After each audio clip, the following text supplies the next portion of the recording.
Thank you for the presentation, Dr. Odriozola.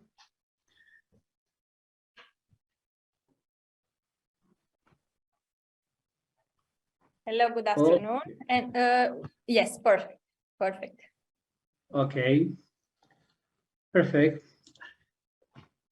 The aim of this presentation is how to detect diabetic symmetrical peripheral neuropathy through sensory examination and how to evaluate cardiovascular autonomic neuropathy.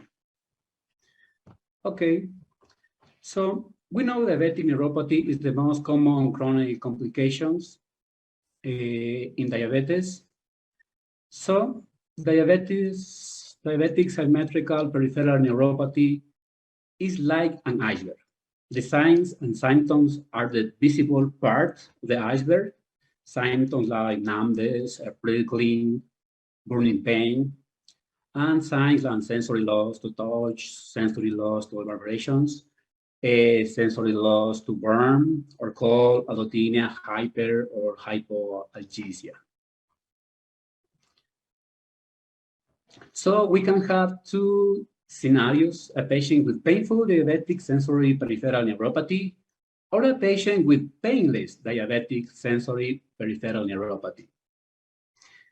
In the invisible part of the iceberg, we must keep in mind that there are other disease, other conditions that can mimic diabetic neuropathy, like B12 deficiency, hypothyroidism, uremia, alcohol, drugs, vasculitis, collagen disease.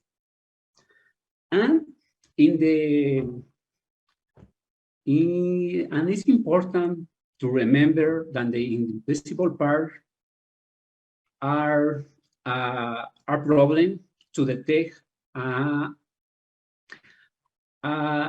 sensory motor polyneuropathy subclinical, a condition that is not diagnosed because it doesn't have symptoms and signs.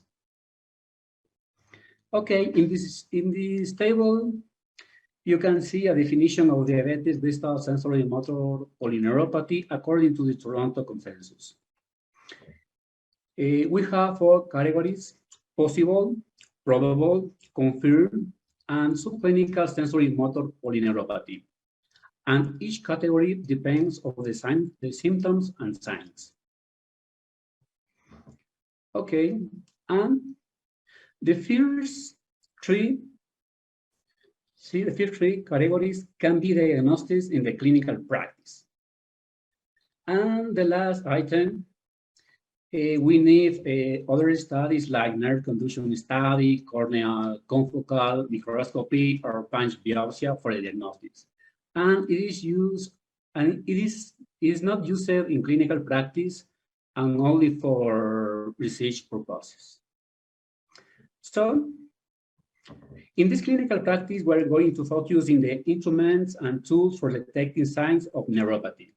We have instruments like Michigan Neuropathy Screening Instrument, Neuropathy Disability Score, Toronto Clinical Neuropathy Screening, United Kingdom Screening Test, and is qualitative sensory testing. But we have, don't forget, that corneal confocal microscopy biopsy is only for diagnosis or maybe to when we have a diabetic neuropathy that has an atypical presentation. Okay, first, Michigan Neuropathy Screening Instrument is a test that evaluates symptoms and signs. It's necessary to have more than 2.5 points to have a clinical neuropathy. A disadvantage of these instruments is that it evaluates large fibers with 24 and ankle reflexes. See? In the Neuropathy Disability Score, is another instrument that implements the evaluation of small fibers through pinprick and perception of temperature. So it evaluates both large and small fibers. The disadvantage is that the evaluation is dichotomous, normal or absent. It's necessary to have more than 2 points to have a clinical neuropathy with this instrument. The next instruments, Toronto Clinical Neuropathy Screening, is another instrument that evaluates also both large and small fibers. The evaluation is dichotomous too, and also uses a qualitative scale. More than 5 points is a clinical neuropathy. And quantitative sensory testing is very interesting. It's a psychometric test that evaluates the response of the fibers to different stimulus like cold, warm, vibration, and pain in a quantitative scale. Besides, it gives you the facility to evaluate the behavior of the fiber through time. One artery fiber is a possible neuropathy, and 2 or more artery fibers, probable neuropathy. It has the advantage that you can qualify the stage of each fiber.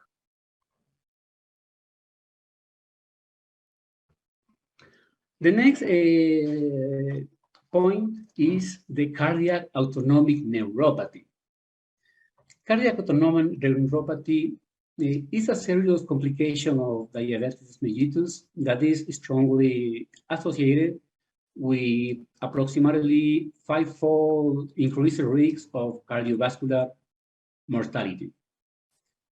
A manifestation in a spectrum of things like sinus tachycardia, exercise intolerance, orthostatic hypotension, abnormal blood pressure regulation, dizziness, presyncope and syncope, asymptomatic myocardial ischemia, and infarction.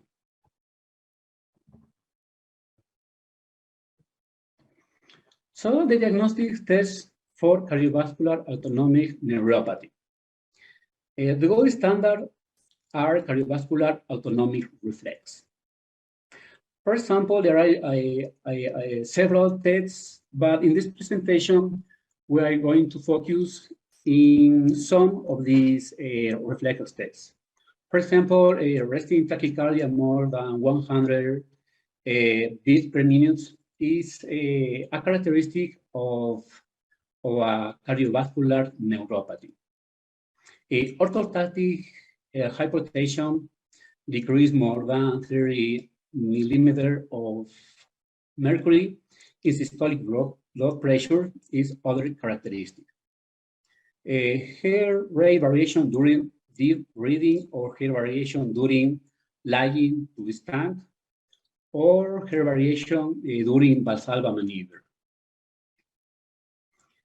And blood pressure response to sustained hand breath normally increase in the systolic blood pressure, but in cardiovascular neuropathy, a value minor 11 millimeter of mercury is pathological. So the classification with these characteristics, we have 3 stages.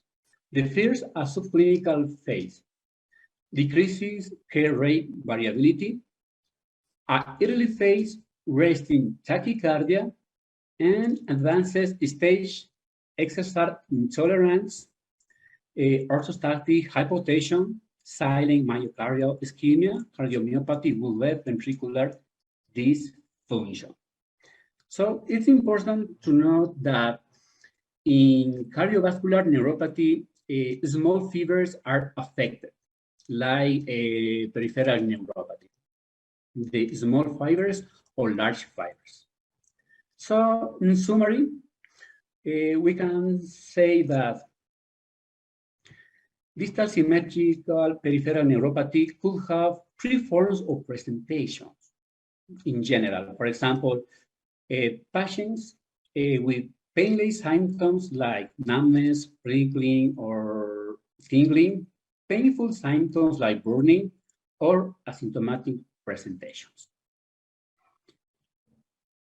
In all patients with neuropathy, should be excluded other causes of neuropathy, because diabetic neuropathy is a diagnostic of exclusions. And don't forget, please, that subclinical diabetic sensory polyneuropathy is the first step when the fibers start to damage.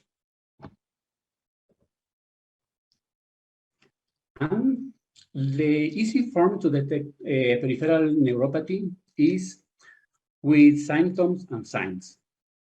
Possible or probable depends the amount of symptoms and signs we can find.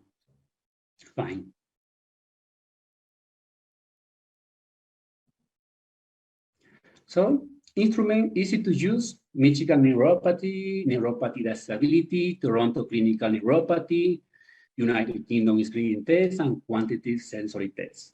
More complex studies, we have corneal confocal microscopy, punch biopsy, electromyography, and others. And this complex study is only to confirm diabetic peripheral sensoriomotor. So, to conclusion, all diabetic patients with distal sensoriomotor peripheral neuropathy or painful distal symmetrical peripheral neuropathy must be ruled out other potential disease. We have several instruments to screen possible or probable DSPN or PDSPN.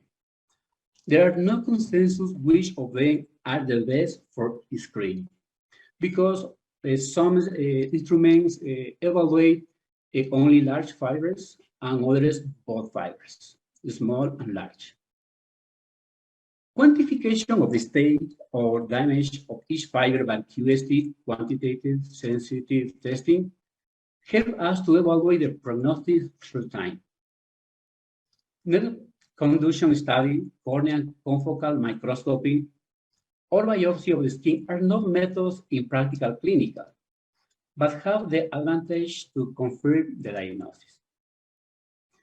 We must keep in mind that an asymptomatic patient who has subclinical diabetic sensorimotor polyneuropathy are potential causes for distal symmetric peripheral neuropathy or painful distal symmetrical peripheral neuropathy. Cardiac autonomic neuropathy is associated with small fibers damage and increase the cardiovascular mortality. Thank you for the opportunity, Dr. Odriozola. Thank you to the rest of physicians to share the presentation. And in Ecuador, so interesting to continue in this experience to know something more about the neuropathy. Thank you for everyone.